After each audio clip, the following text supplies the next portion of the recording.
ቢስሚላህ ወልሐምዱሊላህ ወነህኑ ለሁ ሙስሊሙን እኛ ለአላህ ኻሊቅ السماوات والارض ለሆነው ጌታችን ሙንቃዱነ ሊጧዓቲ እሱን ለመገዛት ፍጹም ዝግጁዎች ነን። እኛ የፈጠረን ጌታ ሲያዘን እሺ እንታዘዛለን ማለታችን እንደ ወንጀል የምትቆጥሩት ከሆነ ንገሩን እስቲ ወንጀል ነው እንዴ ትለዋለህ ማለት ነው። አይ ነው የሚለው እንዴት አድርጎ ጌታን መገዛት ወንጀል ይባላል? ታዲያ ምንድነው ችግሩ?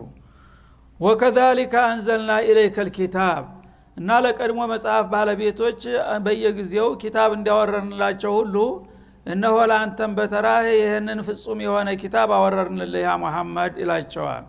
እንግዲህ የቀድሞ ኪታብ ህዝቦች የተለያዩ ነብያቶች ተልኮውላቸው የተለያዩ ኩቱቦች ተወርደውላቸዋል። እነሱ እንግዲህ በጊዜያቸው የሰሩትን ሰርተው አልፈዋል። አሁን ደግሞ ተራው ያንተ ነውና አንተ በተራህ በምትመጣ ጊዜ ልክ ላንተም ደግሞ ከዛ የበለጠና የተሻለን ኪታብ አወረርንልህ ይላቸዋል። فالذين آتيناهم الكتاب ስለዚህ ቀድሞ ኪታብ የተሰጣቸው አይሁዶችና ክርስቲያኖች يؤمنون به እውነት በዛ በቀዳሚው ኪታብ የሚያምኑ ከሆነ በዚህኛውም ደርበው ያምኑበታል አላህ። እንግዲህ እነሱ አህለል ኪታብ ነን የቀድሞ መጽሐፍን እንከተላለን እያሉ ነው ያሉት። እውነት እንደሚሉት በተውራት በእንጂል በዘቡር የሚያምኑ ከሆነ በዛ የሚያምን ሰው በዚህኛውም ኪታብ ማመን ይጠበቅበታል። ምክንያቱም ከአንድ ወንዝ ነውና የተቀዳው ሁሉም ማለት ነው።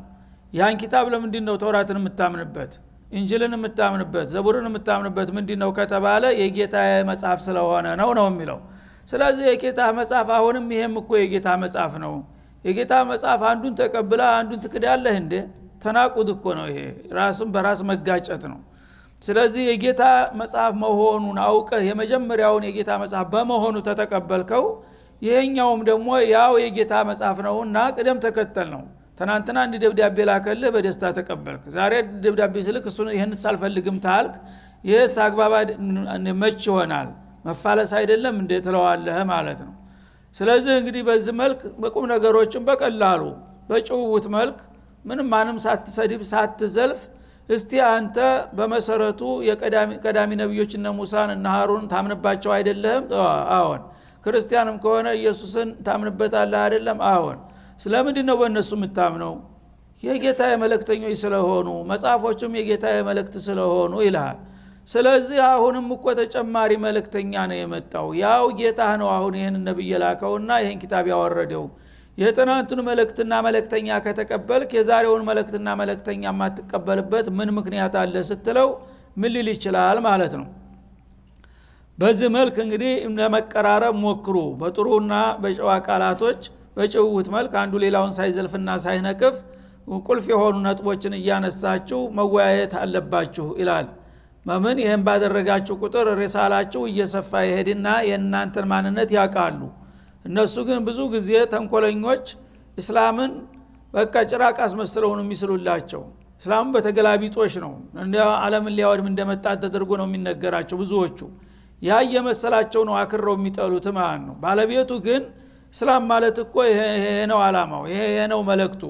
ምንድነው የምትጠላው? እስቲ ከዚህ ነገር ቅር የሚልህን ነገር ንገረኝ ስትለው ያ የነበረው አሉባልታና ውሸት ሁሉ እየቦነነ ይሄድና እውነትም ለካ እንደው ዝም ብሎ ባልሆነ ወሬ ነው እኛ የተጠመርነው ወደሚለው ይመጣሉ ማለት ነው። ይሄንን እንግዲህ ሪሳላ አድርሳለሁ ኡመተል እስላም ባሁኑ ጊዜ ጥላቶቻችን እንደፈለጉ ጭራቅ እያደረጉ እስላምን እያብጠለጠሉ እያንቋሸሹ በዘመናዊ ማስሜዲያቸው ዓለምን ያስበረግጋሉ ማለት ነው። እንዲህ አይነትማ ህዝቦች ከመጡብን እኛ መኖር አንችልም እየተባለ ማለት ነው። እኛ ግን ሙስሊሞች እንደመሆናችን የዲኑ ባለቤት እኛ ነን። ስለ እስላም ለማወቅ ከፈለክ ወንድሜ እኔ ልንገርህ ተባለቤት የበለጠ የሚያውቃለ። አንተ በበኩልህ ያንተን ሃይማኖት ትነግረኛለህ፣ እኔ ደግሞ ባጠፋው የኔን ሃይማኖት እነግርሃለሁ። አሉባልተኞችንና ውሸታሞችን ተዋቸው። በተጨባጭ ግን የኔ ሃይማኖት የሚለው እንደዚህ ነው ብትለው በጥሩ በጓደኝነት ተግባብተህ እስላምን የሚቀበሉ ሰዎች እየበዙ ነው የሚሄዱት ማለት ነው። ቢያንስ እስላምን የማይጠሉ ይሆናሉ ማለት ነው። ያው ለራሳቸው ይሻለናል ያሉ አማራጭ ከወሰዱ መብታቸው ነው ይልሃል በቀላሉ ማለት ነው። እኔም በራሴ ምርጫ እሄዳለሁ፣ እሱም የራሱ ምርጫ ይሄዳል። እነሱ ግን በአፍራሽ መልኩ የሌለ ነገር ሁሉ ለማስመሰልና ሰውን ለማወናበድ ይጥራሉ ሌት ተቀን። አንተ ግን ቁልጭ ያለውን ሀቅ አትናገርም፣ አንዴ እንኳን ጆሮአቸው አታደርስላቸውም። ስለዚህ በመሃል ያሉ ህዝቦች እንዲሁ የውሸታሞች ሰለባ ሆኑ ማለት ነው። አንተ የራስ መረጃ ተሰጥም ጥላት ደግሞ በተቃራኒው የፈለገውን ነገር ሁሉ ይጠፈጥፋል። ስለዚህ ህዝቦች እስላምን እንዲጠሉ የሚደረጉት እናንተ ባለቤቶቹ በአግባቡ ስለማታስተምሩ ነው። በመሆኑም አህለል ኪታቦች ጋራ ተቀራረቡ፣ ተግባቡ፣ ስለ እስላም ምንነትና ጥቅምና ውጤት ንገሯቸው በጥሩ ጸባይ ይላል አላህ Subhanahu Wa Ta'ala። እና በዚህ መልክ ከቀረቡ ሲሆን የሚያምኑ ይኖራሉ። ቢያንስ ደግሞ እስላምን አጥብቀው የሚጠሉና የሚቃወሙት እየቀነሱ ይሄዳሉ ማለት ነው። فالذين آتيناهم الكتاب يؤمنون به በዚህ መልክ ኪታባችሁን ታሳወቃችሁና ዲናችሁን ካስረዳችሁ እነዚህ ቀደም ሲል መጽሐፍ አለን የሚሉና የምናምናለን የሚሉ ሰዎች በእናንተም ኪታብ ደርበው ያምናሉ። እንግዲህ የሚያቀርብላቸው አጥተው እንጂ የሰው ልጆች የተሻለ ነገር ብዙ ጊዜ አይጠሉም። ምክንያቱም የተሻለ ነገር ከመጣ የተሻለ ነው የሚፈልገው ሰው በዲንም በዱንያም ማለት ነው። ይኸው በዱንያ አጣውም እንደ ሰዎች በስልጣኔ እየገፉ በሄደ ቁጥር ጥሩ ጥሩ ቃዎች እየተመረቱ የፊተኛውን እያስናቀ የተሻለ በመጣ ቁጥር ወደ አዲሱ ነው የሚሄደው ሰው። ዲንም ቢሆን እንደዛው ነው። እንከን የሌለው ጥሩ ነገር ጠቃሚ መሆኑን እያሳወቀው ከመጣ የሱ ወደ ኋላ ቀር መሆኑን እየገባው ሲመጣ ወደ አንተ ይሸጋገራል ማለት ነው። ግን እነዛ የመጀመሪያዎቹ ተንኮለኞች ከኛ የበለጠ የሚመጣ ላሳር የለም ተዚህ በኋላ መጣልህ የሚል ውሸታም ነው እያሉ ይሞሏቸዋል። ከዛ በኋላ እናንተን በጥላቻ አይን እያዩ ይሸሿቸዋል እንዳውሬ። ያ እንዳይሆን እስላምን በጥሩ ጸባይና በጥሩ ቋንቋ አስረዱና አስተምሩ ይላል። ይሄ ከሆነ فالذين آتيناهم الكتاب ቀዳሚውን መጽሐፍ የሰጠናቸው ሰዎች يؤمنون به ማለት بالقرآن العظيم እንደለመዱ አሁንም ቁርአንንም ተቀጀርበው ሊያምኑበት ይችላሉ። እናንተ ግን ባለማቅረብና ባለማሳወቃችሁ ወደ ኋላ ብትቀሩ ተጠያቂዎች ትሆናላችሁ ማለት ነው። ومن هؤلاء من يؤمن به እንደገና ከነዚህም በአካባቢያችሁ ካሉት ህዝቦችም የሚያምኑበት ይኖራሉ አለ። ያው መክያና ሱራዋ هؤلاء የሚባሉት አሁን ሙሽሪኩል አረብ ቁረይሾች ናቸው። ቁረይሾች እንግዲህ እስላምን ላለመቀበል እስከ መጨረሻ ግርር ብለው ሲንገታገቱ ነበር እስከሚቸነፉ ድረስ እና ያምናሉ ተብለው አይጠበቁም ብዙዎቹ ማለት ነው። በጣም የገረራ አቋም ይዘው ነበር። አላህ ምን አለ ከዚህ ጋራ አህለል ኪታቦችን ስለናንተ ሃይማኖት አስረዷቸው። ባስረዳቸዋቸው ቁጥር ወደ እናንተ የመምጣት እድል አላቸው ሊያምኑበት ይችላሉ ካለ በኋላ ባይገርማችሁ ومن هؤلاء من يؤمن به እነዛ አልቆላቸዋል ብላችሁ እጃችሁን ያነሳችሁና ተስፋ የቆረጣችሁበትም እየዋሉ እያደሩ እስላምን እያጣጣሙ ሲመጡ የሚያምኑበት ይገኛሉ አለ። እና በዛ ወቅት አኢመተል ኩፍር የሚባሉት ነው የሰለሙት አመል ፈትህ ማን ነው። እና አቡ ሱፊያን ያምናሉ ተብሎ የሚጠብቅ ሰው አልነበረም። እና ሙአዊያ ያምናሉ ተብሎ እና አብዱላህ ኢብኑ አምር ያምናሉ ተብሎ የሚጠብቁ እና ኻሊድ ኢብኑ ወሊድ የመጨረሻ እንግዲህ ስንቱ ሱሐቢ ሲጨፈጭፉ ኑረው ወደ ኋላ ነው አላህ ሂዳያ የሰጣቸው ማለት ነው። ለምን አንድ ነገር አላማዬ ብለህ ሁሉ ጊዜ ከሰራህና ካስተዋወቅ የሰው ልጅ አቋሙ ይቀየራል። እንኳን ለዘብተኛው ቀርቶ መቃገሌ በምንም አይነት አይቀበልም የተባለው ሁሉ የሚመጣበት ሁኔታ ይከፈታል ማለት ነው። ዑመር ኢብኑ ኸጣብ ራሳቸው ረዲየላሁ ዐንሁ አይሰልምም ተብሎ ተሚቀመጡ ሰው አንዱ ነበሩ ማለት ነው። ዑመር ሰለመ ሲሉት አንዱ ጓደኛቸው ምን አለ والله لا يسلم عمر حتى يسلم حمار الخطاب አለ። ያባታቸው ወደ ላህያ ነበረ ያናፋ ሰፈሩን ሁሉ የሚረብሽ እና ከዛ አህያ ይሻላል ማለት ያባቱ አህያ ሰለመ ቢባል ይሻላል ዑመር ሰለመ ከሚባል አላህ ሂዳያ ይታወቅም ሱብሃንአላህ። እና ሰዎች አያምኑም አይቀበሉም ይሄ መናጢ ሰው ነው ብሎ ተስፋ መቁረጥ የለብህም። አንተ ያለብህ መልእክትህን ማድረስ ኢና አለይከ ኢለል በላግ ወአለይና الحساب መልእክቱን ባደረ ዛሬም ነገም ስትነግረው ሰው እንዲያስብ ይሆናል ማለት ነው። ቁም ነገሯን የጭብጧን ሳትለቅ ይሄ እኮ እንደዚህ ነው ወንድሜ ይሄን ነገር አስብበት ታውቅደለህም አልተረዳህም ዝም ብለህ ባልቧልታ አትነዳ ምናምን ባልከው ቁጥር ያስባል የሰው ልጅ ማለት ነው። ለጊዜው አይቀበልህም ግን እስቲ ይላል። ብቻውን ሲሆን በተረጋጋ መንፈስ ይሄ ወንድሜ እኮ እንደዚህ ያለ እውነትም ሊሆን ይችላል ይልና ሊቀየር ይችላል ማለት ነው። ስለዚህ ዱዓቶች ሁሉ ጊዜ ወደ ሰፊ መሆን አለባቸው። በቀላሉ ዝም ብሎ ኩልብሽ ብሎ በቃ ተሱ በኋላ እሱ ማየት አልፈልግም የሚባል ነገር የለም። አንድ ሰው አይረባም የተባለው ይረባል የተባለው ላይረባ ይችላል ማለት ነው። ሂዳያ በአላህ እጅ ነውና ወማ የጀሃዱ ቢአያቲና ኢለል ካፊሩን አለ። እንግዲህ የሰው ልጆች የራሳቸውን ጥረት ማድረግ አለባቸው። የጌታቸውን ሪሳላ ለማድረስ ሁልጊዜ መትጋት ይጠበቅባቸዋል። ይህ ሁሉ ጥረት ተደርጎ ሲያበቃ እስከ መጨረሻው ድረስ የእኛን አንቀጾች የሚክድ አይኖርም፣ ያው የፈረደበት ከሃዲው ታልሆነ በስተቀር። እናንተ በበኩላችሁ ጥረት አድርጉለት። የፈረደበት 10 ጊዜ ቢነገረው እንኳን በሌላ ሰው ቀርቶ በነብያት አንደበት እምቢ ብለው የቀሩ ብዙ ናቸው። እነዛ ፈርዶባቸዋል፣ ሐጦቡ ጀሃነም ናቸውና ምን ጊዜም አይመለሱም። ግን ከነዛ መካከል ደግሞ አላህ የሚመልሰው ሊኖር ስለሚችል እናንተ እስላምን በጥሩ ጸባይና በመልካም ሸጋ በሆነ አቀራረብ መልእክታችሁን ለማድረስ ጣሩ ይላል አላህ Subhanahu Wa Ta'ala። ወማ ኩንተ ተትሉ ሚን ቀብሊሂ ሚን ኪታብ፣ አንተ ይሄ ኪታብ ወደ አንተ ከመወረዱ በፊት እኮ ምንም የምታነበው ነገር የለም ነበር ይላቸዋል ነብዩና አለይሂ ሰላቱ ወሰለም። ወላ ተخطه بيمينك፣ በእጅህም የምትጽፈው ነገር አልነበረም። ኢዘን ለርታበል ሙብጢሉን፣ ያ ቢሆንማ ኑሮ እነዛ አወናባጆችና ውሸታሞች ለመጠራጠር የበለጠ በር ይከፍትላቸው ነበር ይላል። ማለት ምንድነው? ነብዩ አለይሂ ሰላቱ ወሰለም ተወልደው እድሜያቸው 40 ዓመት እስከሚሞላ ድረስ ምንም የሚያውቁት ነገር የለም። ስለ ሃይማኖትም አውርተው አያውቁም። እንደገና የመጻፍ የማንበብ ልምድም የላቸው።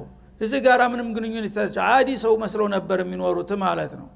ከዛ ልክ 40 ዓመት ሲሞላ አላህ ወህይ ያወረደና ነገራቸው። ያኔ የአላህ መልእክተኛ ነኝ ብለው ራሳቸውን ማስተዋወቅና አላማቸውን መግለጽ ሲጀምሩ ለአካባቢ ህዝቦች ዱብዳ ሆነባቸው ማለት ነው። እና እንደፈለጉ እንግዲህ ስማቸውን ለማጥፋት አንዱ ሳሂር ነው ይላል፣ አንዱ ከዛብ ነው ይላል፣ አንዱ ሻዒር ነው ይላል። ያብጠለጥሏቸው ገባ በሆነ ባልሆነው ማለት ነው። እውነተኛውን አላህ ያለውን ማለት ትተው እነሱ ያልሆነ የውሸት ስም ይለጥፉባቸው ጀመር ማለት ነው። ያኔ ሰው ናቸውና በጣም እንግዲህ አዘኑ ነብዩ አለይሂ ሰላቱ ወሰለም። ወትሮ ይሄን እድል ከመሰጠታቸው በፊት በተፈጥሯቸው ጸባያቸው ሸጋ ነበር፣ በጣም የተረጋጉ ከሰው ጋር የሚግባቡ ነበሩ። አሁን ግን ይሄንን የአላህን ሪሳላ ይጀመጣው ሲሉ ጉዳቸው ፈላ። የተለያዩ ስም በየቀኑ ይሰጣቸው ጀመር ማለት ነው። ትናንትና ሷዲቁል አሚን ይባሉ ነበር፣ እንዳውም ታማኙ እውነተኛው እየተባሉ ይወደሱና ይመኳሹ ነበር። አሁን ግን የመጨረሻ አይን ያወጣ አጭበርባሪ ወናባጅ የሚል ስም ተተካላቸው ማለት ነው። ይሄንን በሚሉ ጊዜ ሞራላቸው እየተነካ ሲበሳጩ ማይግረ መሃላቸው አላህ Subhanahu Wa Ta'ala ወማ ኩንተ ተትሉ ሚን ቀብሊሂ ሚን ኪታብ፣ አንተ ይሄን እድል ሳንሰጥህ በፊት ማንኛውንም ጽሁፍ አታነብም ነበር አይደለም እንዳላቸው። እንደገና ደግሞ በእጃ አንድ ደብዳቤ ልጻፍ ብትል አትጽፍም ነበር፣ የመጻፍ ሙያ አልነበረህም። ኢዘን ለርታበል ሙጥ፣ እኛ ግን ማትጽፍ ማታነብ ሆነህ የዓለምን ምስጢር እንድታውቅና እንድታስተምር አደረግንህ።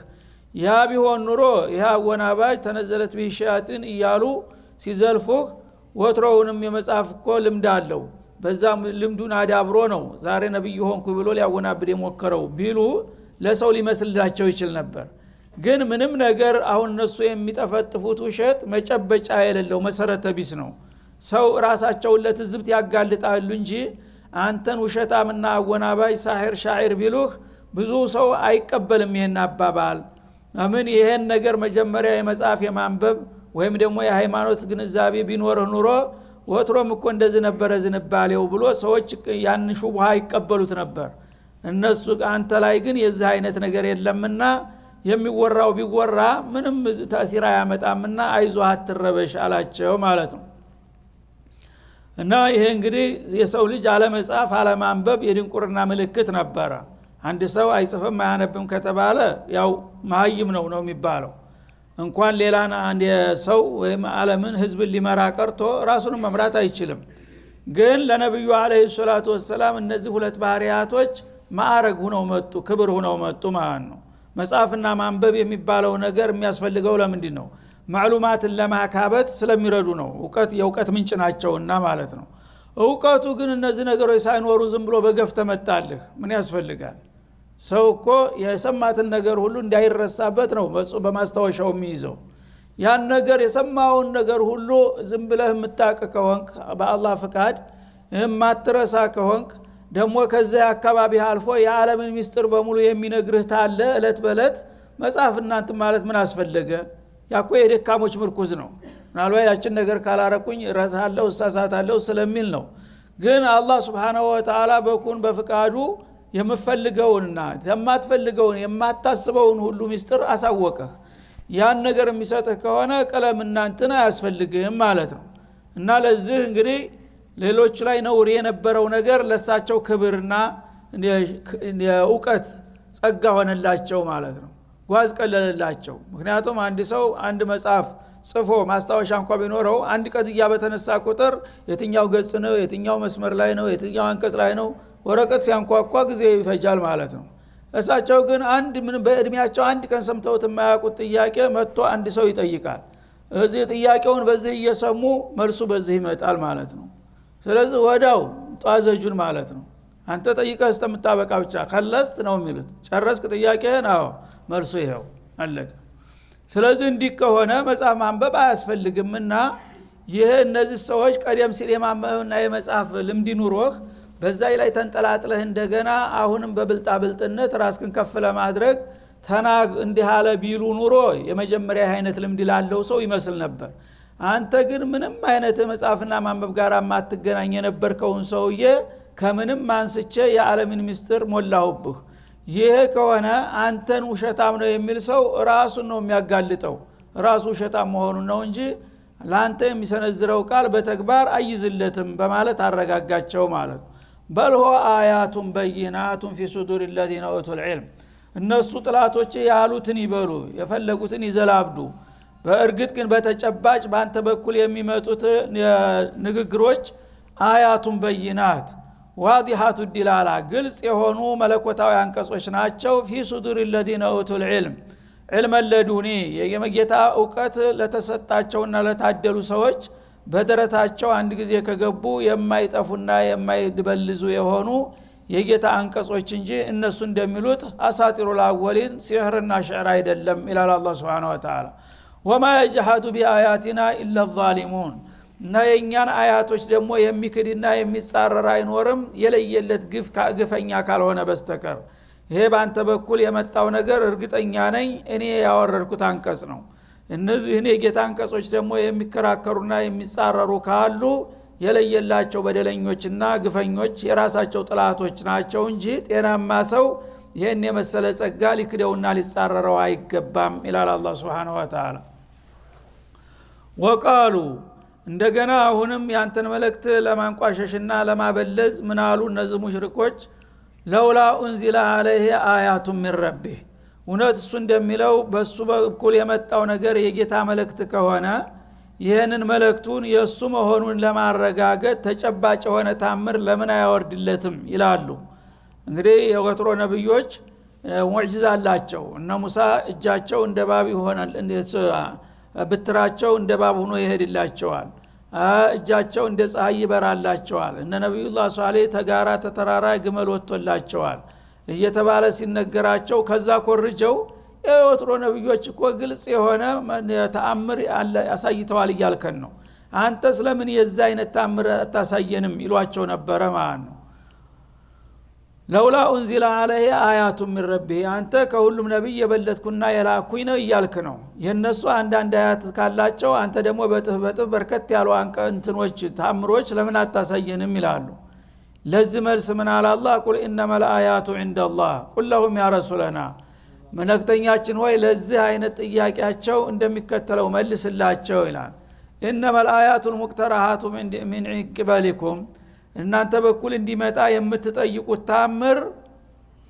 እንደላህ አላህ ዘንድ ነው ያለው ወኢነማ አነ ነዚሩ ሙቢን እኔ ደግሞ ግልጽ የሆንኩኝ አስጠንቃቂ ብቻ ነኝ ብለህ መልስላቸው ይላል ማለት ምንድነው አንድ ነብይ ነብይነቱን ለማረጋገጥ ጥላቶቹ የጠየቁትን ነገር ሁሉ ማሟላት ግዴታ የለበትም ማለት ነው ያን ነገር ከፈለገ አላህ ያመጣላቸዋል ካልፈለገ ደግሞ አያመጣም ነብዩ ግን የማምጣት ኃላፊነት የለበትም ሙዕጂዛ የሱ ኃላፊነት ምንድነው ኢነማ አነ ነዚሩ ሙቢን መልእክት ተልኬያለሁኝ የጌታዬ መልእክት ይሄንን ይመስላል ተቀበላላችሁ አልহামዱሊላህ ካልሆነ የራሳችሁ ምርጫ ብሎ መልእክቱን ማድረስ ብቻ ነው በነብይ ላይ የሚጠበቅበት እንጂ ሙዕጂዛ ማንጣትና አለማምጣት ለጌታ ተውለት ይላል አላህ Subhanahu Wa Ta'ala እነዚህ ሰዎች እንግዲህ ያን ነገር ለማረጋገጥ በቅልቦና እውነቱን ለማወቅ ፈልገው ቢሆን ኑሮ ይሰጣቸው ነበር የጠየቁትን ነገር ግን እነሱ ለማድረቅ ነው የሚጠይቁት ያ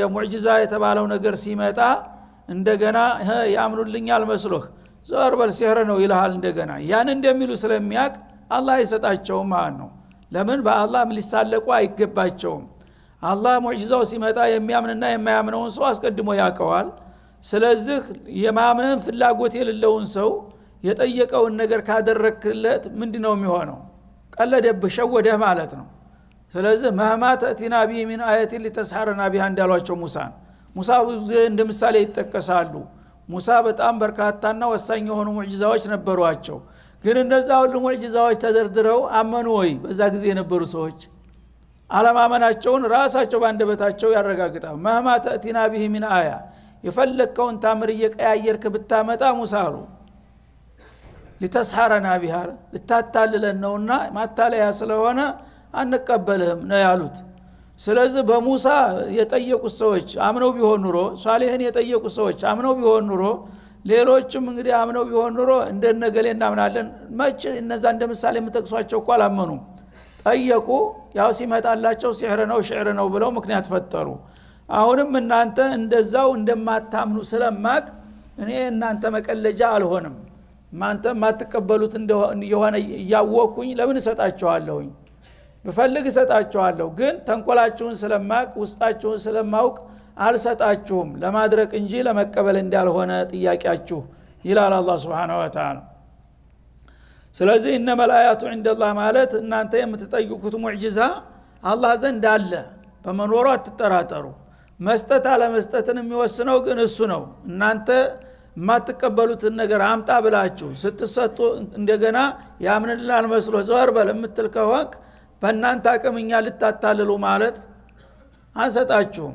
እንደምታምኑ ባውቁ ኑሮ ቅንነት ቢኖራችሁ ግን ልሰጣችሁ ይችል ነበር ስለዚህ ሙዕጂዛውን መስጠቱ ገዶኝ ቸግሮኝ ሳይሆን እናንተ እንደማትቀበሉ ስለማውቅ ነው የነፈኳችሁ ብለ መልስላቸው እኔ ግን ሙዕጂዛ ይምጣም ማይምጣም መልእክት ማድረስ ነው ስራዬ መልእክቴን አድርሼላችኋለሁ ከዚህ በኋላ የፈለጋችሁትን ውሰዱ ማለት ነው አወለም የክፊም አና አንዘልና አለይከ الكتاب يتلى عليهم ማለት ለመሆኑ እነዚህ ሰዎች ገና ያልመጣውን ተአምር ካልመጣ እያሉ ከሚወተውቱ ይልቁንስ በመጣው ለምን አይጠቀሙበትም እኛ በእነሱ ላይ ይህንን ልዩ የሆነ ኪታብ ባንተ ላይ አውርደናል በእነሱ ቋንቋ ይሄ ቁርአን የተአምሮች ሁሉ ተአምር ነው አረቦች በንግግር ችሎታ በጣም የታወቁና የተደነቁ ነበሩ ቡለጋ ፉስሃ ይባሉ ነበረ በስድ ንግግርም በጣም እንግዲህ የሚያስፈዝዝ ንግግር መናገር ይችሉ ነበር በግጥምም እንደዛው ነበሩ ያ ነገር በአገር ላይ አሉ የተባሉ ባለሙያዎችን ገጣሚዎችንና ተናጋሪዎችን ኹጥባዎችን ሁሉ ጸጥ ያደረገ ቁርአን ሳወርድላችሁ በማይጽፍ በማይነብሰው አንደበት ይሄ አይበቃም እንደ ይላል አላህ Subhanahu Wa Ta'ala እንግዲህ አንድ ሰው በጣም ሊቅ የተባሉ በየሀገሩ የታወቁ ሊቃውንቶች ባሉበት ኹጥባዎች ባሉበት ሀገር አንድ ምንም የማያውቅ አንድ ፊደል ስሙን የማይጽፍ ሰው መጥቶ እስቲ እኔ ጋራ ማን ነው የኔን የመሰለ ንግግር ሊያመጣ የሚችለው ብሎ ተወዳድሮ ማቸነፉ ይሄ ራሱ ታምር አይደለም እንዴ ብትቀበሉና እንትን ቢኖራችሁ ኑሮ አወለም ይክፊም እነዚህ የሚጠይቁ ሰዎች ለጥያቄያቸው መልስ አይበቃም አና አንዘልና አለይከ الكتاب ባንተ ላይ ይሄን ልዩ ኪታብ ማውረዳችን ይትላ አለይህም ይሄ ኪታብ ጧት ማታ እየተነበበላቸው እየተቀረበላቸው ነው ቁርአንን የመሰለ አምጡና ተወዳደሩ ተብለው ተጠይቀው አቅቷቸዋል ይሄ ነገር ለምንድነው ታምር አይደለም እንዴ አንድ ሰው ህዝቦችን ሺዎችን ሚሊዮኖችን እንዴት ያሸንፋል እንዳው ተሰጦ እንኳን ቢኖረው እንኳን አንድ ሰው የተለያዩ ሰዎችን ነው የሚያሸንፈው ዓለምን በሙሉ አያሸንፍም ስለዚህ በሱ በኩል የመጣው መንባብ ይሄ ኪታቡ ዓለምን ለውድድር ጠርቶ መልስ የሚሰጠፍቷል ኩለ ኢን اجتمعت الانس والجن على اية مثل هذا القرآن لا يأتون بمثله እና ይሄ በመሐመድ በኩል የመጣውን ኪታባችሁን ለመወዳደር ብትሞክሩ ያለ የሌላችሁን ኃይል አስተባብራችሁን ቶሎ እንኳን እናንተ ጅኖችም ይጨመሩላችኋል ጅኖች በተንኮል የታወቁ ናቸው እና ጅኖችም እናንተም ተባብራችሁ ቁርአንን የመሰለ ኪታብ ለማምጣት ከቻላችሁ ሞክሩ ተብላችሁ ተጋብዛችሁ አቅቷችኋል አይደለም እንዴ ሙሉውን ሳይሆን ደግሞ እንደገና ቢአሽሪ ሱወሪን ተባለላቸው ማሻሻያ ተደርጎ 114 ሱራ በሙሉ የጥራዙን በሙሉ አምጡና ተወዳደሩ ሲባል ጸጣል አይ ተከበዳችሁ ይቀነስላችኋልና 10 ሱራ አምጡ አላቸው 10ም ሱራ ሞክር ጠፋ እንግዲህ ቢሱረት ሚስሪ ያለ አንድ ሱራ እስቲ ቁርአንን የመሰለ በይዘቱ በቃሉ በመለክቱ ጥልቅ የሆነ እንከን የሌለው አንድ ሱራ ቁርአንን ሊወዳደር የሚችል እንኳን ብታመጡ በዛ እንዳሸነፋችሁ ይቆጠርላችኋል ተባለ። አንድ ሱራ የሚባለው ደግሞ አጭሩንም ሱራ ረጅሙንም ሱራ ያካትታል። በቀራም ሱራ ናት እና አጦይናም ሱራ ናት ማለት ነው። እና አጦይናንም ያክል እንኳን አምጡ ነው የተባሉት። እና አጦይናን የመሰለች አጭር ሱራ ሆና ግን ጥልቅ መልእክት ያላት ከሆነች አምጡ ተብለው ተጠየቁ። ያንን ማምጣት አልቻሉም። ይሄ ታዲያ ለውድድር በቂ አይደለም እንዴ? የቀረበላችሁን ነገር ታትወዳደሩ የሌለ ለምን ትጠይቃላችሁ በላቸው ይላል አላህ Subhanahu Wa Ta'ala። ስለዚህ እና አጦይና እንግዲህ ቃሏ በጣም ሁለት ፍሬ ናት። ግን መልእክቷ ምንድነው? ስለሌላ ዓለም ነው የምትናገረው እኮ አለና አጦይና ከልከውሰር ይላል። አልኸይር አልከሲር ስፍር ቁጥር የሌለው ጀነት ነዒም በሙሉ የሚወክል ንግግር ነው ያዘለችው። ስለ ጀነት መግለጫ የሚሰጠው አለ በዱንያ ላይ? አንድ ሰው ጀነትን የታይቶት የታውቆት እና ስለ ሐውጥ ስለ ሲራጥ ስለ ጀነት ስለ ጀሃነም ማንድ ሰው መግለጥ የሚችል ሰው የለም። ተተዳገረም ውሸት ነው የሚሆነው። ለምን የታየው ምን መረጃ አለ ቢባል መልስ የለምና ማለት ነው። ስለዚህ አላህ እንግዲህ Subhanahu Wa Ta'ala የወረደላችሁን መረጃ እያጥላላችሁና እያራከሳችሁ የሌለውን ትጠይቃላችሁ። ቅንነትማ ቢኖራችሁ የተሰጠው መረጃ መቻነሳችሁ እያለ ነው ማለት ነው። አና አንዘልና عليك الكتاب ባንተ ላይ ይሄንን ኪታብ እኛ በእርግጥ አውርደናል። ዩትላ عليهم እሱ ደግሞ ሚስጥር አይደለም። በየለቱ በየአደባባዩ እየተነበበ እየተቀረበላቸው ነው። ይሄን የመሰለ ነገር ማምጣት ይችላልው ያለ ደግሞ በሩ ክፍት ነው። ኑ ተወዳደሩት ተብለዋል። ለዛ መልስ ሳይሰጡ እንደገና ሌላ ታምሪን ጣለምን ይላሉ ይላል። ኢነ ፊ ذلك لرحمه እና ይህን ኪታብ በዚህ መልክ በማውረዱ አላህ Subhanahu Wa Ta'ala ለኡመቶች ጸጋውን የቸረው ያላወቁበት ያልተጠቀሙበት ባይጠቀሙም አላህ የወፈቃቸው አማኞች ትልቅ ጸጋ አግኝተዋል። ወዚክራ ተግሳጥም አግኝተዋል። መመከሪያ ማለት ነው። ሊቀውም ይؤمنون ለሚያምኑ ሰዎች ለማመን የሚፈልጉ ከቁርአን የበለጠ ተአምር የለም። እሱን በመቀበልና በመከተላቸው ጠቃሚ ምክር አግኝተው ጸጋውን ተጎናጽፈዋል። አንቀበልም ያሉት ደግሞ ራሳቸውን ነው የጎዱት እንጂ ማንንም አይጎዱም። ስለዚህ በተላከው መመሪያ ያልተጠቀመ እንደገና ሌላ ታምር አምጣ ቢለኝ መልስ አልሰጥም በማለት ነገራቸው ማለት ነው። ቁል ከፋ ቢላህ እና በማያያዝም ቁል ያ መሐመድ ይላቸዋል። ከፋ ቢላሂ በይኒ ወበይነኩም ሸሂዳ በእኔና በእናንተ መካከል ከምስክርነት አኳያ ጌታ በቂ ነው፣ አላህ ይበቃኛል በላቸው ይላል። እንግዲህ አላህ ኢነከ ለሚነል ሙርሰሊን አንተ ተታላላቆቹ መልእክተኞች ነህ እያለ ያረጋግጥልኛል ይመሰክርልኛል። እናንተ ደግሞ ኢነከ ከዛቡ ሙፍተሪን ሻዒር ትሉኛላችሁ። ማንን ነው የምናምነው በላቸው ይላል። አላህ ይሻላል አንቱም አዕለሙ አሚላህ እንዳለው ማለት ነው። አላህ የሰውዬ መልእክተኛዬ ነው ምንም እንከን የሌለበት ውሸት ምንም የሌለበት ትክክለኛ ነብይ ነው ብሎ መሰከረለት አንድ ሰው።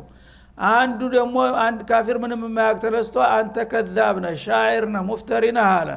ማን ነው እውነት ሊባል የሚገባው በላቸው እስቲ ይላል። እንግዲህ አላህ ከመሰከረ አለቀ። ዓለም በሙሉ በአንድ ድምጽ እንኳን በተቃራኒው ቢቆም ውሸታም ነው የሚሆነው ማለት ነው።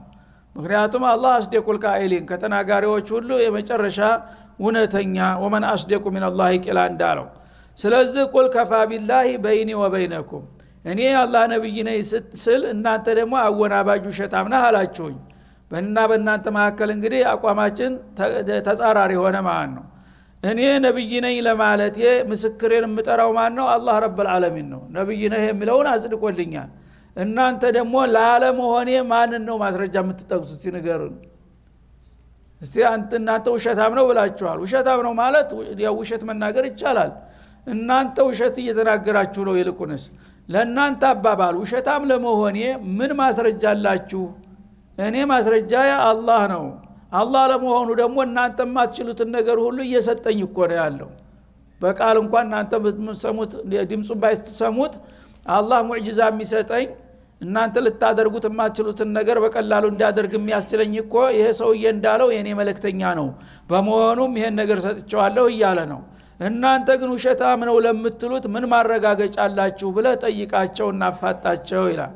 በእኔና በእናንተ መካከል ከምስክርነት አኳያ አላህ በቂ ነው። አላህ ከመሰከረ ሌላ ተጨማሪ አያስፈልግም ያዕለሙ ማ ፊ السماوات والارض አላህ ደግሞ ዕውቀቱ ምን ያህል ነው ካላችሁ በሰማያትና በምድር ውስጥ ያሉን ምስጥሮች ሁሉ ዳር እስተ ዳር በሙሉ ጠቅሎ ያውቃል እንደናንተ የተወሰነች አንዲት ወይም ሁለት ነገር አይምሰላችሁ ማለት ነው ዓሊመ الغይብ ወሸሃዳ በሰማይ በመሬት በዱንያ በአኺራ በሩቅ በድብቅ ያሉትን ምስጥሮች ሁሉ የሚያውቀው ጌታ ነብይ ነህ እያለ እናንተ ምንም የማታውቁት ደግሞ አወናባጅ ነህ ማለታችሁ ምን ያህል ስተተኛ መሆናችሁን ለዚህ መረዳት ትችላላችሁ በላቸው ነው የሚለው ያዕለሙ ማ ፊ السماوات والارض በሰማያትና በምድር ውስጥ ያለን ሁሉ በሙሉ ጠቅሎ ያውቃል والذين آمنوا بالباطل ታዲያ ነገሩ ጭብጡ እንደዚህ ሆኖ እያለ እነዚያ በውሸት የሚያምኑት እናንተ ናችሁና ማለቱ ነው በውሸት በጣዖት የምታምኑት ማለቱ ወከፈሩ ቢላህ خالق السماوات والارض عالم الغيب والشهاده የሆነውን ጌታ ክደው